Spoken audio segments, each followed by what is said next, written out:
Today, we're talking about SoFi and the incredible day it had in the market. I'm going to walk you through the key data points that fueled this surge and what they mean for the stock going forward. Hello, everyone. Welcome to Daily Stock Update. If you are new to the channel, be sure to subscribe to the channel and turn on post notifications by hitting the bell so you never miss any of our uploads and also enter our giveaway. But before that, alert, this is not a financial advice video. SoFi was the stock everyone had their eyes on today, with a remarkable increase of 6.57%. The stock saw considerable volatility, peaking at $7.50 and dipping as low as $7.09. Trading volume was also notably high, with 51.3 million shares changing hands, well above the average of 43.6 million. A large portion of these trades were executed by institutional investors, evident from the significant number of high-value transactions over $100,000. You'd notice that today saw a flurry of large transactions, with several multi-million-dollar trades like $4.48 million and $7.6 million. Early in the day, there were substantial buys of $2.7 million and $1.5 million, driven by options activity. As I've mentioned before, market makers were poised to purchase approximately 7 million shares, which greatly contributed to today's volume. Interestingly, despite all this trading activity, there was no significant news from SoFi, no new SEC filings or big announcements. The surge seems to be linked to growing optimism around potential interest rate cuts, a sentiment shared across the broader market. Looking ahead, Federal Reserve Chair Jerome Powell is set to speak this Friday at the Jackson Hole Symposium, and there's speculation that he might hint at a 50 basis point rate cut. However, Wall Street remains cautious, with the likelihood of such a cut currently standing at 22.5%, down from 25%. Instead, the market is leaning towards a more modest 25 basis point cut, with a 77.5% probability for the upcoming meeting and a 73.5% chance for another 25 basis point cut in November. It appears that Wall Street is anticipating two 25 basis point cuts, but we'll have to wait for the official announcements. This potential for rate cuts is definitely a positive for SoFi as well as the broader market. But what really added fuel to SoFi's rise today was its technical performance. As I mentioned in a previous update, SoFi has now spent its second consecutive day above the 50-day moving average, which is a crucial technical indicator. Historically, when a stock stays above this level, it often experiences a 20% to 30% rally.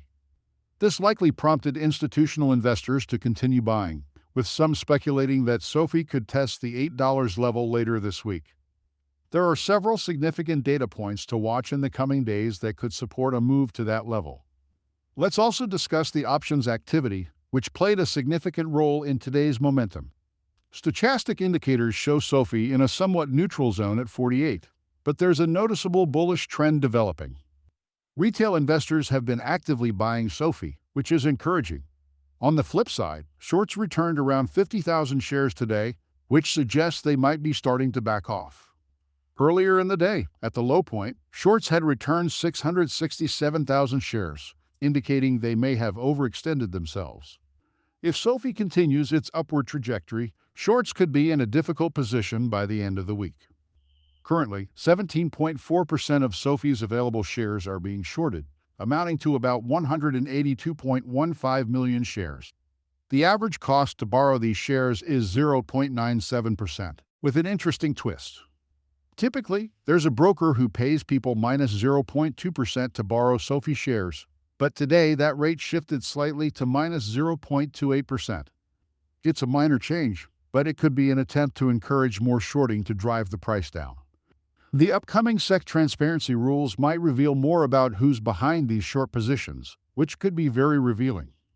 Now, turning to the money flow into SoFi through options. Today saw $7.3 million in call options and $3.12 million in put options, with 51% of the options leaning bullish. For the August 23rd options chain, here's the current landscape.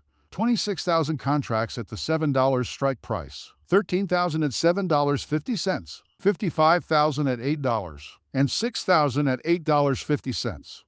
SoFi has already cleared the $7 mark, and with its current momentum, it could rise quickly. As of now, there aren't any significant resistance levels for SoFi this week. But this could change if we see more activity in the options market, especially around the $8 and $8.50 levels. When we zoom out and look at the bigger picture, SoFi's technical indicators are strong, and institutions seem to recognize this, leading to aggressive buying. With SoFi currently priced at $7.46, it's sitting right at the R3 resistance level, so we might see some consolidation around this point. We know that $7.50 is a minor resistance level due to options activity, but stronger resistance is at $7.98 and $7.25. If SoFi can break through $7.50, the next target would likely be $7.98. Overall, things are looking positive for a continued rally. The technicals are aligned, there's optimism about potential rate cuts, and shorts are starting to pull back. If this momentum continues, SoFi could see significant gains by the end of the week. As always, though, we'll need to monitor the situation closely to see how it unfolds. Friends, that's all we have for you today. What is your opinion about today's video? Get involved and let us know in the comments down below. Thanks for watching.